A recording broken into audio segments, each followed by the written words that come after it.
திருபுவனம் இளைஞர் அஜித்குமாரின் உயிரிழப்பை கொலையாகத்தான் பார்க்க வேண்டும் என அதிமுக பொதுச் செயலாளர் எடப்பாடி பழனிசாமி தெரிவித்துள்ளார்.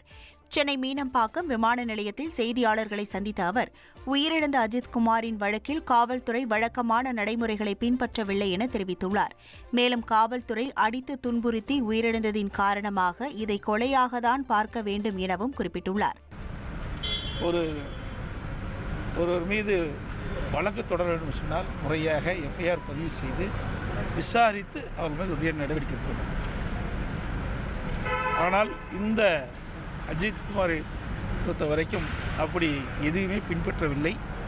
அவரை காவல் நிலையத்துக்கு அழைத்து சென்று கடுமையாக தாக்கியின் காரணமாகத்தான் அவர் உடலில் பல காயங்கள் ஏற்பட்டதாக செய்திகள் வெளிவந்துள்ளன.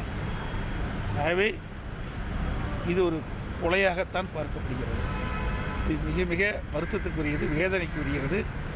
இதில் சம்பந்தப்பட்ட அனைவருக்கும் உரிய நடவடிக்கை நீதிமன்றத்தின் மூலமாக எடுக்கப்படும் என்பதற்கு இன்றைய விசாரணையே அது உதாரணமாக பார்க்கின்றோம். ட்ரெண்டை ஃப்ரெண்ட் ஆக்கிக்கோங்க. 2.5 கோடிக்கும் அதிகமான தந்தி டிவியின் சப்ஸ்கிரைபர்ஸ் அண்ட் ஃபாலோவர்ஸ் குடும்பத்தில் நீங்களும் இணையுங்க.